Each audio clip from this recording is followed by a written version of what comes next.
साक्षी एक बहुत ही अच्छी लड़की थी। उसे सभी जानवरों से बहुत प्यार था। वह किसी भी जानवर को किसी तकलीफ में देखती तो उसकी मदद करती। साक्षी के घर में बहुत सारी टोकरियां थी। साक्षी उन टोकरियों को सजा कर रखती थी और उसके घर में उसने कुछ जानवर पाल रखे थे, जैसे कुत्ता, बिल्ली, खरगोश, तोता। वो अपने सभी जानवरों को उन टोकरियों में रखती और उनके साथ बहुत खेलती। साक्षी के घर को सब छोटा चिड़ियाघर कहते थे। एक दिन साक्षी बाजार जा रही थी। रास्ते में उसे बिल्कुल छोटा सा कुत्ते का बच्चा दिखाई देता है, जिसकी अभी आंखें भी नहीं खुली होती। साक्षी जल्दी से जाकर उसे उठा लेती है और कहती है, ये कितना प्यारा है, लेकिन इसकी माँ कहीं दिखाई नहीं दे रही। वह उस बच्चे की माँ को बहुत ढूंढती है, लेकिन उसे वह नहीं मिलती। वह उसे अपने घर ले जाती है, लेकिन उसके पास उसके लिए कोई टोकरी नहीं होती। वह उसके लिए बाजार में बहुत सारी टोकरी देखती है, लेकिन उसे कोई टोकरी पसंद नहीं आती। वह मायूस हो जाती है और घर वापस आ रही होती है। तभी उसे मंदिर के बाहर एक बहुत ही सुंदर टोकरी दिखाई देती है। कितनी सुंदर टोकरी है, लेकिन इसे ऐसे कौन छोड़ गया? मैं पंडित जी से पूछकर ये टोकरी घर ले जाती हूँ। साक्षी मंदिर के अंदर जाती है और पंडित जी से पूछती है, पंडित जी, क्या मैं ये टोकरी ले जाऊँ? हाँ बिटिया, वैसे भी यह यहाँ पड़ी ही है, पता नहीं कौन छोड़ गया।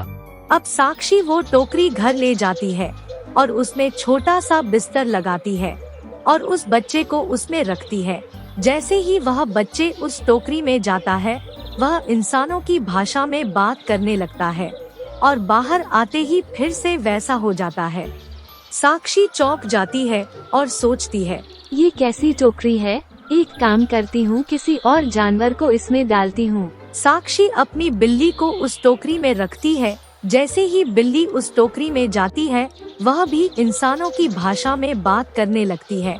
अब साक्षी समझ जाती है कि ये टोकरी का ही कमाल है और साक्षी उस टोकरी को संभाल कर रख देती है और उस डॉगी के लिए दूसरी टोकरी तैयार करती है।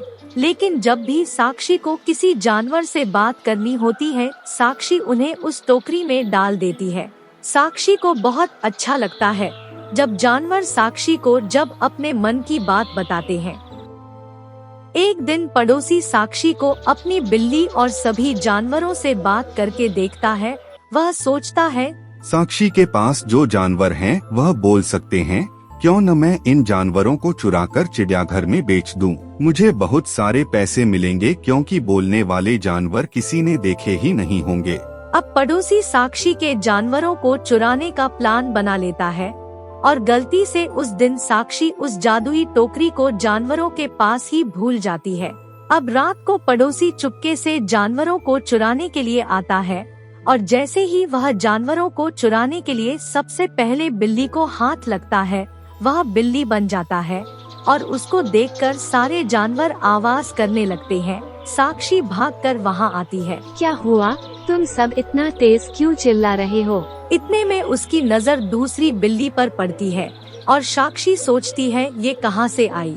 वह उस बिल्ली को टोकरी में बैठाती है और उससे पूछती है, कौन हो तुम? मैं तुम्हारा पड़ोसी हूँ। मैं तुम्हारे जानवरों को चोरी करने आया था, लेकिन पता नहीं कैसे मैं बिल्ली बन गया। इतने में टोकरी में से आवाज आती है, ये सब मैंने किया है। साक्षी उस बिल्ली को उस टोकरी में से निकालती है और टोकरी अंदर लेकर जाती है और कहती है, वो उस बिल्ली को फिर से इंसान बना दो। टोकरी साक्षी की बात मान जाती है और बिल्ली को वापस से इंसान बना देती है। पड़ोसी साक्षी से माफी मांगता है और कहता है, मुझे माफ कर दो, अब मैं कभी ऐसा नहीं सोचूंगा और ये बात किसी को नहीं बताऊंगा। साक्षी उसे जाने देती है और उस टोकरी को सुरक्षित रख देती है।